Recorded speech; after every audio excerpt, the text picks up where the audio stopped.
Welcome to Elevate to Clarity with your host, Latasha Sly. My guest today is a certified financial planner specializing in empowering entrepreneurs, professionals, and executives to achieve financial stability and personal growth. With nearly 3 decades of experience, he helps clients break from their limited beliefs to achieve their potential. He has been a national trainer for Money Tracks Incorporated and a thought leader featured in outlets like Wall Street Journal and Texas Monthly Magazine. Please welcome my guest, financial coach Kevin Fink, to the show. What's going on? Round of applause. Yes. How are you doing? Doing great, Latasha. Thank you so much for having me. Thank you so much for saying yes. I am so elated that you actually said yes. I know that you're a busy coach, you're a busy entrepreneur, and you're traveling a lot and you're speaking all over the place. But I just had to have you on the show. I know you talk about financial stability and all those things. So I wanted to actually have you here to get, some advice, some financial advice, because right now where we are in the world, people are losing their jobs. Things are happening in families, and I think that this is a very important topic that we want to talk about. And then to just give the audience some insight and some tips on how to get out maybe a financial situation. But before we do that, tell me a little bit about your why. I know a little bit about your story. We actually met at a speaking engagement, a speaking event, and I was intrigued, and so I wanted to hear a little bit more. So if you want to share that with the audience, that'd be great. Sure, I will. I'll give you the Cliff Notes version here. So I actually have a computer science degree from Purdue University in Indiana. That's what brought me to Houston. Gosh, 34 years ago now. And I was working as a computer programmer and got burned out pretty quickly 5 years into it, and was looking for something else to do with my life, and found myself in the life insurance business. Was not, if you'd asked me, you ever expect to be in the life insurance business? Not only would I have said no, I'd probably put an expletive in front of it. No, because I didn't think I was meant for sales, and certainly life insurance was one of those things. I thought, there's probably nothing harder to sell than life insurance, except maybe used cars, is what I thought at the time. And so I was arguably, and I proved this, I was arguably the worst life insurance agent in the history of life insurance for about the first 3 years that I was in it. But I was either too stupid or stubborn to quit. And finally, I kind of figured it out. I had a couple of good mentors come into my life, and they got me thinking differently. And so I started having some success in the personal finance world. As you mentioned in the intro, I am a certified financial planner. Actually, um, 25 years ago this month, I passed the CFP exam, March of 2000. So I've been a certified financial planner for 25 years. I have run a CFP program here in Houston at the University of St. Thomas. I did that for several years while I was building my practice, working with clients. And one day in about 2007, I think it was, I was sitting in a client's office down in South Houston. He was on the phone, and I was just kind of poking around his office, looking around. And I looked up on his wall, and he had this shadow box. And in the shadow box, there were a couple pieces of paper, a couple certificates of completion, broken piece of wood. And then down at the very bottom, there was a 4-inch rubber cockroach laying on its back. So when he got off the phone, his name was Randy. I said, Randy, what's with the cockroach, man? And he said, I'm so glad you asked. He said, because I took a class, personal growth class, and it changed my life. And I think you should take it. I said, I'm in. If you think I should do it, I'm in. I did it. And so I took the class, and it changed my life as well. Changed how I viewed my relationship with people, how I viewed my relationship with myself. And as I have done with most things in my life, I have found that if I want to get good at something, one of the best ways to get good at it is to offer to teach it to someone else. Because if I'm going to be the teacher, then I better know my stuff. And so I dig in, and At the end of the class, one of the owners of the company asked me if I'd be willing to come on as an assistant trainer. And I said yes immediately. And that was really when my personal growth journey really kind of took off. I've always been interested in personal growth, but that's the first time I really dove in head first. And that's kind of where my coaching practice started to formulate as well. Um, Hmm. in 2015, so fast forward a few years, 2015, I had an opportunity to do that full time. And so I put my planning practice on the back burner, wasn't taking on any new clients, was really focused on doing personal growth and leadership development until COVID shut us down in 2020. We couldn't do our classes anymore. It really didn't translate to online, and so I got back into financial services, and so I've been doing both. So the beauty is now that the world's kind of opened back up, I was just sharing with you before we started that I've got an opportunity later this year to go over to Australia for a month to do some personal. Congratulations again. Yeah, Yes. that's it's really exciting to so we're becoming a global company now doing that, Yeah. which is cool. And and that's really the part of my practice. So while I have this background, almost 30 years in personal finance, and I can help people with their money and creating wealth and really putting themselves in a financial position to enjoy life for as long as they have, I really enjoy the personal growth stuff and helping people understand what is it, what's it all about, because it's not about money. Money's just energy. Money's just for transacting, right? and Yeah. and what's really important. And when I started asking that question about myself, even I discovered some really valuable information that I had no awareness of prior to. And that's kind of what we talked about in the speaking group that where you and I met. Was my revelation really is that for most people, they think that their personal finances are really about budgeting and investing and where real estate and Bitcoin and all this stuff. And what I've discovered is that we all have limiting belief systems and baggage, emotional baggage in our lives around money that in many cases started when we were little tiny kids. Yeah. We might have seen mom crying about a past due bill, or dad might have come in, screaming and yelling about, mom spending too much money, whatever. And that environment imprints on our subconscious mind and creates belief systems about money. And I couldn't figure out why, with all my knowledge and with how many people I've helped, why I was so bad with money. And it took it took me blowing through not one but two kind of life changing amounts of money. When my mom passed away and when my wife's mom passed away, we inherited money, and while we used it to make improvements to our house, and we had our dream destination wedding in 2018, where we got to pay for our kids to go to Mexico and do all this stuff. At the end of the day, when I looked down and there was no money in the account, and there should have been, maybe a couple $100,000, it's like, holy smokes, man, what in the world is going on? And So let go me ahead. ask you this Yeah. question. Good story, and I not wanted to cut you off, but I Yeah. know that some of the common mistakes, like, is when someone come in or they inherit money, they win the lottery or what have you.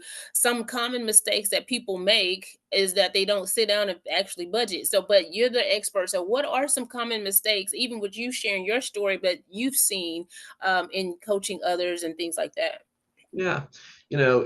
Couple interesting things there, right? We get this big lump sum of money that shows up, and we think that it's never going to end.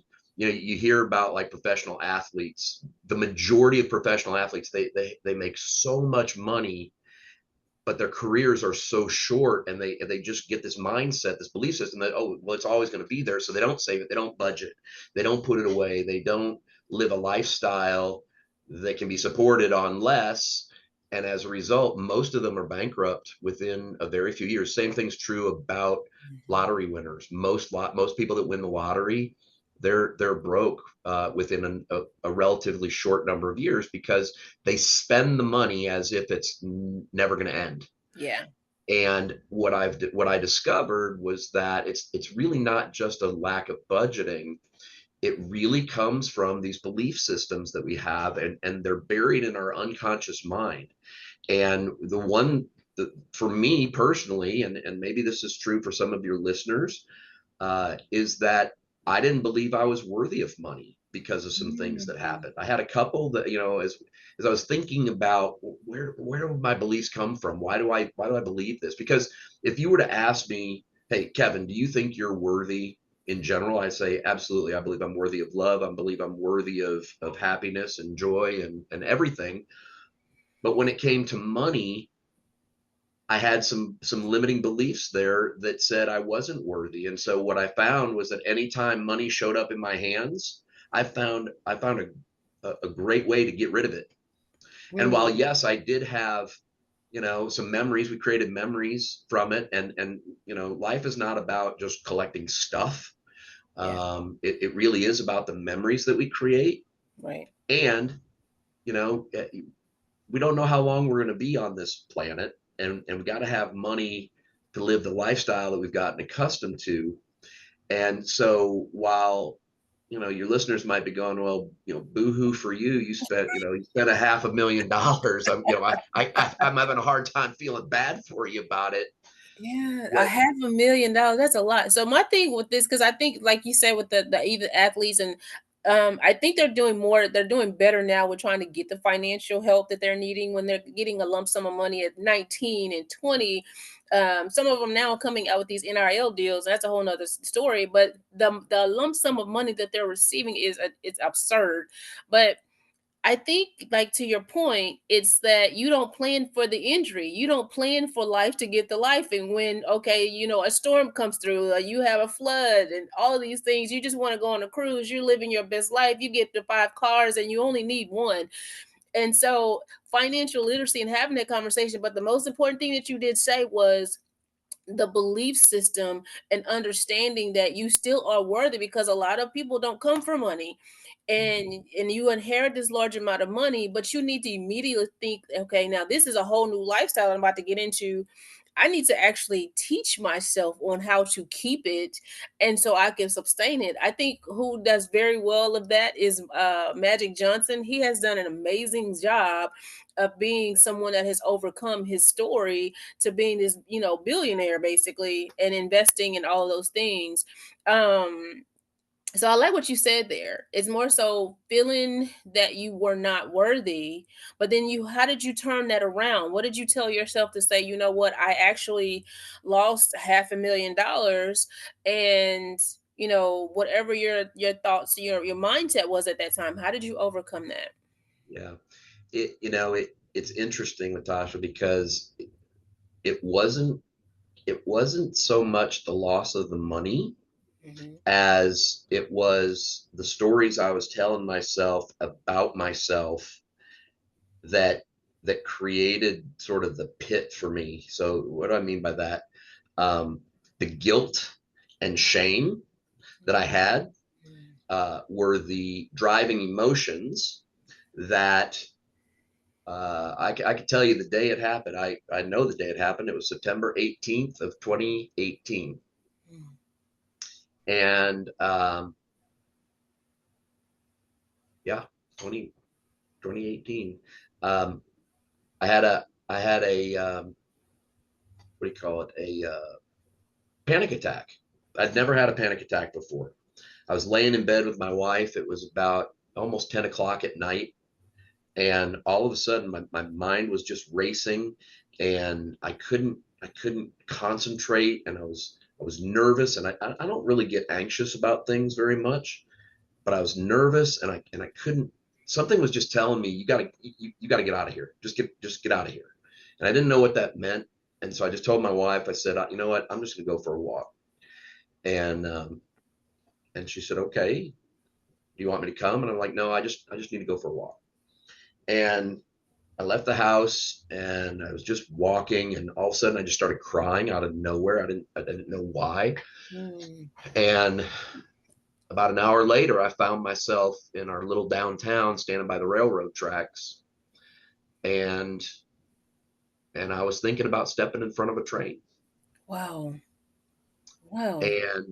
And the it was the shame and the guilt and the stories that were going through my mind about, how could you be so stupid? You're supposed to be the expert here, Mm. right? You tell people every day what they're supposed to do with their money, and you can't even manage yours. And it took me back to a conversation that I had with my dad when I got into the financial services business, and he was not a fan of me getting into that business. He believed I should have just stuck out my computer science job and just sucked it up and take it.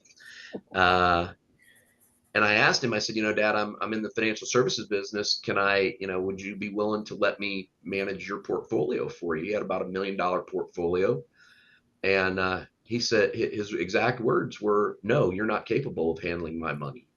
Mm. And that went through my mind as I was standing there listening to the train approach the station. And just these negative stories, these negative beliefs. and and I came very, very close that day. I mean, I was standing so close to that track that when the train went past, I could feel the wind, and it was not I was not in a happy place. And so thankfully I did not take that step. I uh i, I went home and told my wife I needed help, and she put me in a big old hug and said, I love you, and we'll get through this together. And what that did for me, though, was it got me to thinking about, okay, where's this all coming from, and why do I feel these negative emotions, and how do I get past them. And what I came to learn in my coaching and in working with my coaches was, we have this trauma. Everybody has some kind of trauma in their life. I don't care how successful, I don't care where in the scale of economy they grew up. People got trauma. And until we learn to release our emotional baggage, whether Mhm. it be around money, whether it be around relationships, whether it be around whatever, until we really learn how to release that emotional baggage and then replace the hurt with love, our future is pretty predictable, because Yeah. we just keep repeating the same Same. behaviors over and over and over. We go, this, it may look slightly different, but it's really the same stuff, Yeah. right? And so for me, it was forgiveness. Forgiveness was the key to unlocking the baggage and letting go of the things that happened when I was a little kid, and my dad telling me I wasn't capable, which I heard, you're not good enough, right? So my whole life, the message I kept hearing was, you're not good enough, you're not good enough, you're not good enough. Mm. And I had to let that go and replace that with love. And as soon as I did that, Latasha, everything changed. And Wow. so that's really when I coach people now, financially, let's say, yeah, I can tell you, how to protect your assets. I can tell you, why you should have certain types of insurance. I can tell you what kind of investments you should make.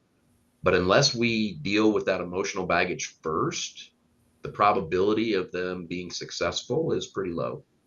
So let's touch on that. And thank you so much for being so honest and sharing that story. And I'm glad you're here and your great personality, and now you're actually teaching someone. But sometimes you know we have to go through what I call the rock bottom stage of our lives to allow us to have the story, the testimony, so that people can understand this is a real thing. And I think God also allows us to have that. We go through those things so that we can come through them, and we go through those those storms so other people that are going through the storms understand that you too can make it. And Right. considering that you have done that, and I think too now you have the story to tell to show that you have been there, done that, and now you can turn your belief system into a positive mindset, right? I know that I've coached and I've have coaching sessions with men a lot. How do you create that safe space? Because I do know situations like that. It's hard for them to be open and honest like you just shared with me. How do you create that safe space for your clients? That's a great question. One of the tenets that we have in our personal growth company, we have 6 key messages that we share, and I apply them in my life. And one of the most important ones is I go first. Mm, So leaders go first.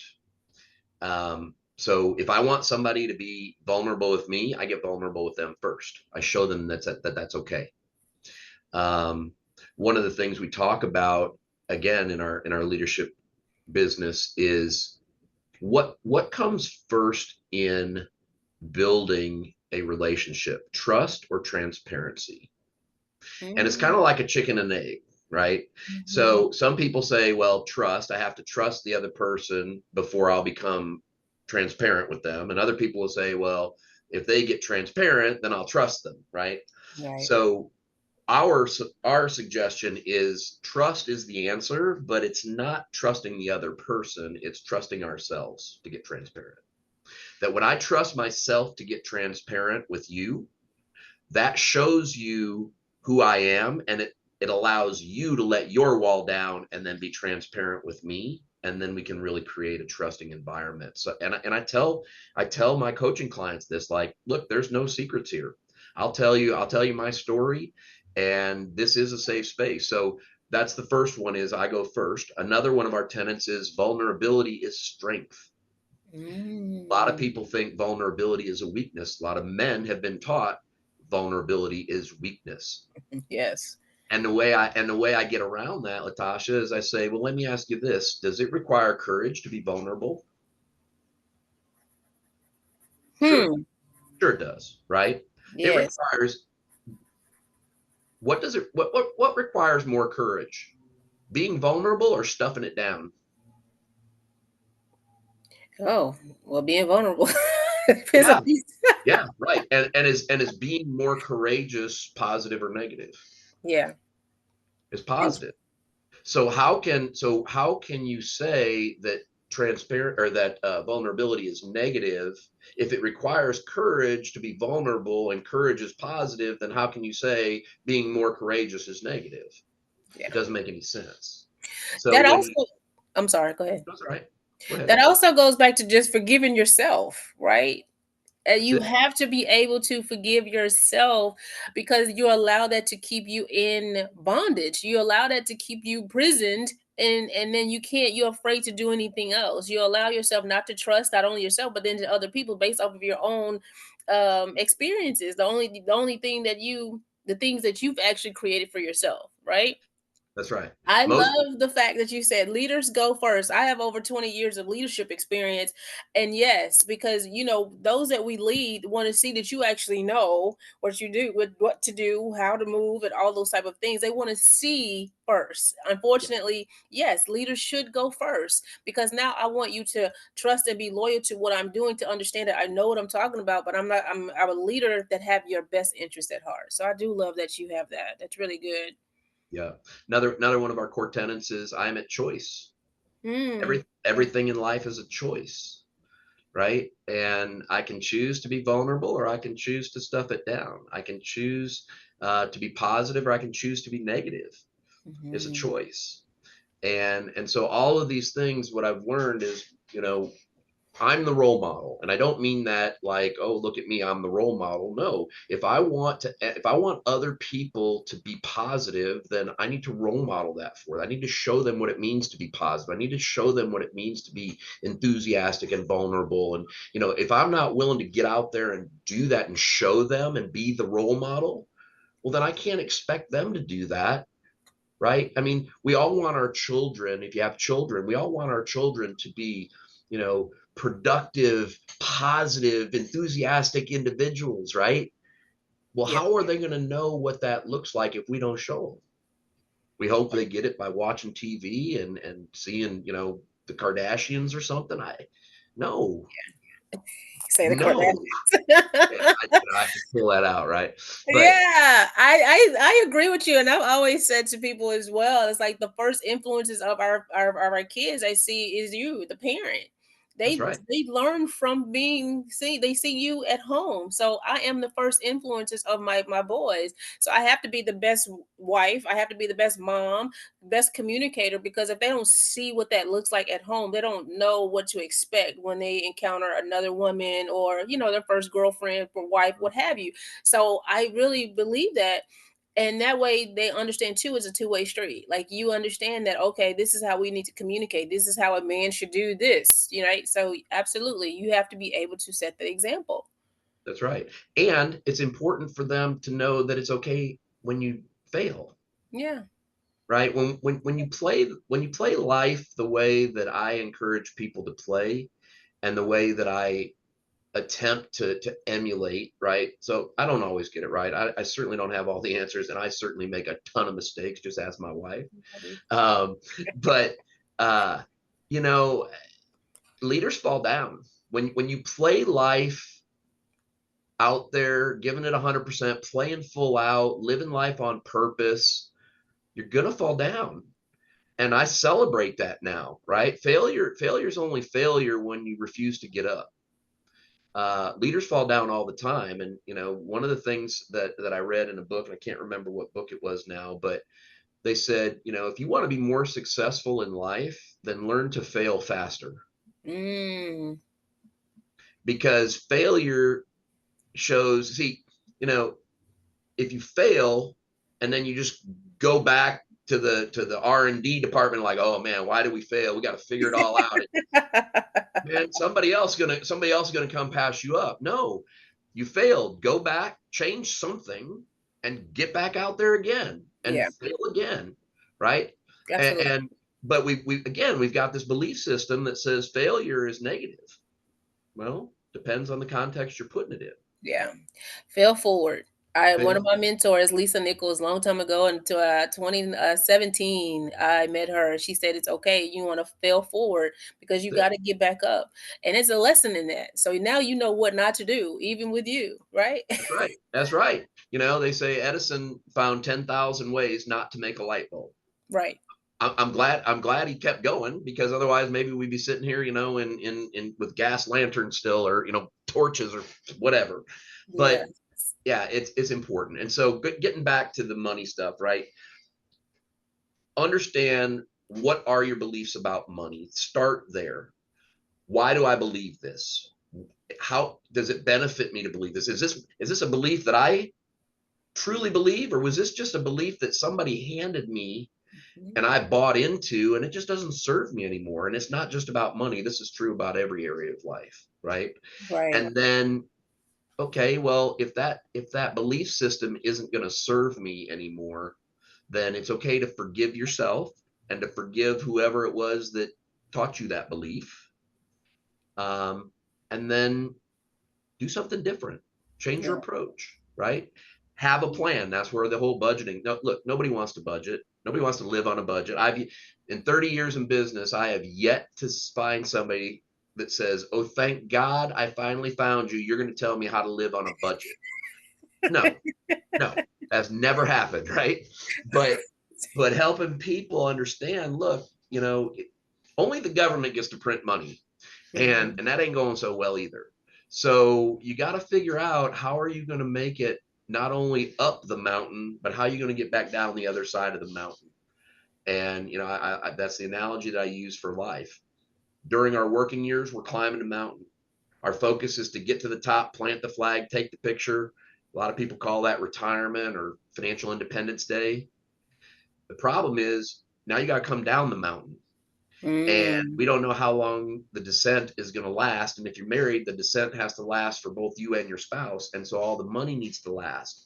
and there's a lot of challenges and risks that happen on the downside of the mountain Mhm. that are different than the approach, and you really have to think on both sides. And unfortunately, there's a lot of noise out there. There's a lot of financial misinformation, and people are doing a lot of things, and they're not really thinking about why are they doing them that way. And so my whole thing is, let's clear the slate. Let's deal with the emotional baggage and all that stuff. Let's get that out of the way and see what do we really believe, and why do we believe that. And then let's say, okay, let's look at these different strategies and figure out what's going to get you to the top, what's going to be sustainable, what's going to protect you, because Mhm. there's avalanches and things that can happen on the way up. And then how do we have a strategy to come back down, making sure that the money lasts as long as both you and your spouse or partner or whatever it is last as well. That's where the planning comes in. You And brought yeah. you bring up a valid point. Two things. So you mentioned that your mentor actually brought up the fact of personal development before you actually were going into your financial journey. So what would you actually advise first for someone that is, going through the motions of trying to figure out where to start to get over this financial personal planning or financial planner or financial coach? What would you say? Like, hey, because you have this mess, but we also need to deal with this. So where would they start first? Yeah, you gotta clean the mess up first. You gotta turn the page. Another analogy I like to use is, imagine that life is like a painting. Everything that's happened to you up until now, that's the painting. And once you have some new realization that you want a different future, you want the painting to look different in the future, you have two choices. You can either paint over the canvas that's currently there. The problem with that, though, is even if you paint over it, at some point it's going to bleed through, Mm, right? That because that stuff, the stuff you've been through, there's a lot of negative emotions tied to that stuff. And so probably when you least expect it, it's going to bleed through yeah. and it's going to affect you. So the easiest thing to do is just to turn the page, start with a new blank canvas. And that's clearing up all the stuff that all the baggage, all the nastiness, whatever it is that's there. Let's deal with that. And then now let's start with a blank canvas. And now let's then come in, let's lay out the plan. And now let's move forward without dragging that old baggage around. So one of the tagline I came up with at the boot camp we attended was turning money baggage into money bags. And that's really what I'm focused on helping people do, is get rid of the money baggage and turn it into money bags, or bags of money, however you want to contextualize that. So Money that's bags and bags of money. money Say it bags, again. bags of money. Yeah, turning money baggage into bags of money. How about that? Turning money bags and money. Okay, I like it. I like that for sure. You need to keep that. For And sure, and keep and that. my title of my book, by the way. So I think I know I have one book in me. I might have two, but my first book is going to be titled "It All Started with a 4-Inch Rubber Cockroach." From Yes, I sitting in my like that. client's office, because that's really what got me jump started on the whole personal growth journey thing. Yeah, that's hilarious. That's hilarious. So what would you say to, because money causes a lot of stress in families. Yeah, Husband and wives go through that. You actually were honest. I know your wife and you guys would have probably had several conversations prior to the whole situation with you standing there at the race, the track. yeah, But at some point, at least you had something to say, this is not worth it. Let me go home and talk to my wife. But sometimes it doesn't get to that point, or it's not that easy. So what advice would you give someone they're married? It could be either the female, just married couples go through financial things that cause divorce. yeah. Um, what would you say?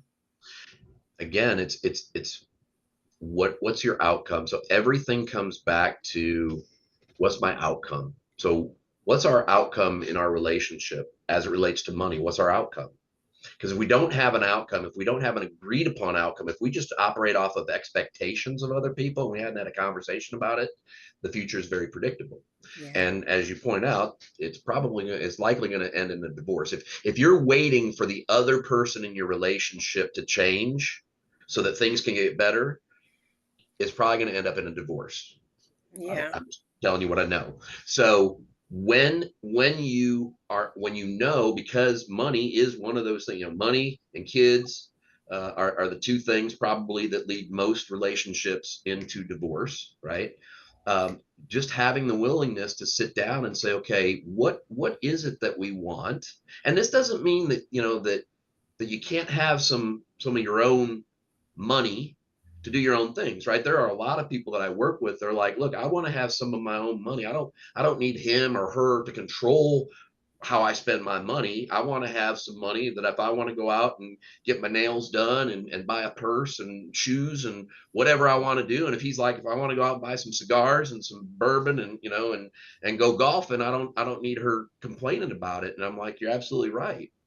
So it's okay to have those individual outcomes and to have some control over some individual money, but we're in this as a team, so we need to have somebody that can sit down and help us really look at, again, what are our beliefs, because now you got two people coming in with baggage, and their baggage is different baggage. They got different experiences. So how do we deal with that and really come together and say, here's what we want in our relationship. This is our outcome for our relationship. This is our outcome for money. And it just requires a willingness for people to be open and to have those conversations and to not be so afraid of what the other person's going to think when they tell their truth, Yeah. right? We got Yeah. so much fear and anxiety built up. We do so much mind reading as human beings about what we think the other person's going to Yeah, think. that doesn't work well. Yeah, how well is that working? And that's funny. That's the question I ask a lot of clients. Initially, they'll say, "Well, this is what I'm doing." And I say, "And how's that working out for you so far?" Right. Right. Not too good. That's why we're sitting here talking to you, right? And so it's just a willingness to sit down and have an honest conversation. You ask about men. There's a good book out there by Lewis Howes called The Mask of Masculinity, where he talks about these masks that we put on, we pretend to be people, and how to take that mask off and be real. It's a challenge, for a lot of cultures, in the Latin community, it's very much a male dominated culture, and men are not encouraged. There's a perception of what it means to be a man, and unfortunately that doesn't always work well. And so I chose the Latin community because that's one that I can think of very quickly, but there's a lot of that in a lot of different cultures. And so how do we work within that and come from a place of love? So this is, I know we're kind of getting up towards the end of our time here. The thing that my number one value, core value, is love. And I believe the world just needs a lot more of it. So one of the things that I do when I come to a crossroads, or when I am presented with a circumstance or a situation and I don't really know what to do, I ask myself the question, what would love do? And then I listen to my heart. I trust my gut. I believe that we have three brains in our body. We have a brain in our head, which is the one that most people think of. We have a brain in our heart, and we have a brain in our gut. And when I have these questions, I say, what would love do? Well, my logic brain says I should do X. My heart's telling me I should do Y. And then I check in with my gut and I say, what's my gut feel? Hmm. X or Y. And then majority wins. Sometimes it's 3-0, sometimes it's 2-1, Hmm. right? But it helps me figure out what's the right thing to do here. Because if you vibrate at the vibration of love, and you always approach things from a love perspective, the answers are really pretty clear pretty quickly. Now, that's not everybody's top core value, but that's what I'm focusing on working with clients, is really getting them to that place of how can you have more love in your life? How can you come from a place of being love? And what does that create for you? I like it. I really, really do. I like it. What would love do? Oh my goodness. I've learned so much from you today. So tell us where the listeners can actually find you, your social medias, to again, just to repeat, what your specialty is, what your ideal client would be as far as if they wanted to work with you, all that great stuff. Sure. So I'm still working on my website. My email is Kevin at lifewizardcoach, LIFEWIZARDCOACH.com. And I have a newsletter that I send out periodically. Periodically really does mean periodically. It's not every 2 weeks. It's not every 3 weeks. It's as kind of as thoughts come to me. I'll put it out. If you'd like to be on my newsletter distribution list, then please just send me an email, Kevin at lifewizardcoach.com, and say newsletter. That's all you got to say, and I'll put you on the distribution list. You can find me on LinkedIn. Again, Life Wizard. I think it's Kevin Fink, Life Wizard. You can post it Put in it in the your show notes for you. share notes. Facebook. So I'm on Facebook. There is a Life Wizard Coach page, and now if you, I'm just going to warn you right now. You can also Facebook friend me. There's probably some not suitable for work stuff on that page. So if you're going to join, if you're going to friend me on Facebook, just be aware. Uh, it's an You have a adult. life. It's an adult page. Yeah, there's a lot of sarcasm. There's a lot of sarcasm and a lot of funny stuff. One of the things that my coach had me do was put my top values on my phone, so that every time I pick my phone up, my unconscious mind is reminded, hey, these are your core values, right? So my core value, my number one is love, number two is fun, number three is impact, and number four is excitement. So all Mhm. of those things. So that's how I vibrate. So if you go on my page on Facebook, you'll see stuff about how much I love you. You'll see some funny stuff. You'll see some stuff that's exciting, and and yeah. So I would love to connect those ways. And what I'm really looking for are some speaking opportunities. If you've got an organization that, whether it's paid for speaking or it's free speaking, and you're just looking for somebody to come on and talk, I'm happy to do that. Would love to share my message, and I can do a lot of different things. But if you got some speaking opportunities, whether it be podcasts like this or live on stage, I would love to have those opportunities as well. You've been great, and then I want my audience to know too. Kevin, it has a big personality. He also has a big heart, and the thing that got me, like I said in the beginning, is that, and anyone that comes on my podcast, you guys know that there has to be some type of connection for me.